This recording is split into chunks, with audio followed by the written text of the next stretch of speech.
Hello guys, welcome back to my channel. আজি বহুত দিনৰ মূৰত মই এটা ভিডিও শেয়াৰ কৰিছো, এটা লং ভিডিও যেটো মই বহুত টাইমৰ পৰা ভাবি আছিলো শেয়াৰ কৰিম বুলি। সো আজি মই ফাইনালি ভাবিলো যে যেতিয়া মই এটা বনাইছো তো শেয়াৰ কৰো আপোনালোকৰ লগত আৰু যেটো হৈছে চানা দালৰ হালৱাৰ ৰেচিপি।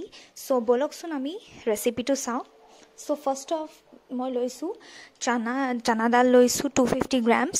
হেখিনি মই ৰাতি তিয়াই থৈছিলো, তিয়াই মেলি কেনে ৰাতিপুৱা মই অলপ চানাখিনি শুকুৱাই লৈছো কটন কাপোৰ। এতিয়া মই পেন এটাত লৈছো, আপোনাৰ দেশী ঘি অলপ দিছো, তাতে যিখিনি মই চানা শুকুৱাই লৈছিলো হেখিনিক মই ইয়াত দি দিছো আৰু লো ফ্লেমত আপোনালোকে অলপ ভাজিব লাগে, মানে একদম হালকাকে, নহলে যদি আপোনালোকে হাই ফ্লেমত ভাজে তো হেতু মানে জ্বলি যোৱাৰ চান্স থাকে, তো হেতু আপোনালোকে ধ্যান ৰাখিব।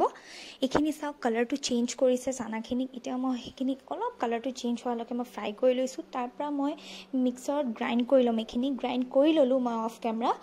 তাপা কৰি মিলি কেনে এতিয়া মই বল এটাত গুটিখিনি ঢালি দিছো যিখিনি মই গ্ৰাইণ্ড কৰিলো। আৰু এইখিনি চাওক বেছি আপোনালোকে পুৰা মানে মিক্সিত যেতিয়া আপোনালোকে মাৰিব মানে কন্টিনিউ মানে মাৰিব নালাগে। স্টাৰ্ট অফ কে যেতিয়া আপোনালোকে কৰিব তো চাব অলপ চানাৰ চাংকছ বিলাক থাকে, হেতু মানে খাবলৈ খুব টেষ্ট হয়। তো এতিয়া মই আকৌ পেন এটা লো ফ্লেমত ঘি অলপ দিছো, তাৰ পৰা সেই গুটে গ্ৰাইণ্ড কৰি লোৱা চানা দালখিনি মই দি দিছো তাতে। হেতু চাওক কালাৰো চেঞ্জ কৰিছে। কালাৰ চেঞ্জ কৰালৈকে অলপ মই লাইটকে আৰু ভাজি লৈছো।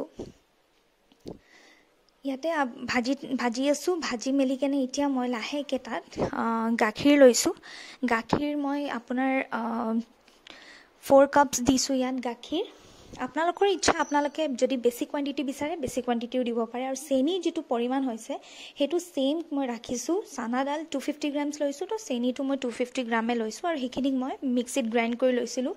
গ্ৰাইণ্ড কৰি মেলি তাত মই দি দিলো আৰু দেখিছে চানাই মানে গাখীৰটো পুৰা এবজৰ্ব কৰি ললে। আৰু এতিয়া ইয়াতে মই দিছো আপোনাৰ ড্ৰাই ফ্ৰুটছ, যেটো আপোনালোকৰ ঘৰত এভেইলেবল আছে হেতু আপোনালোকে দিব পাৰে।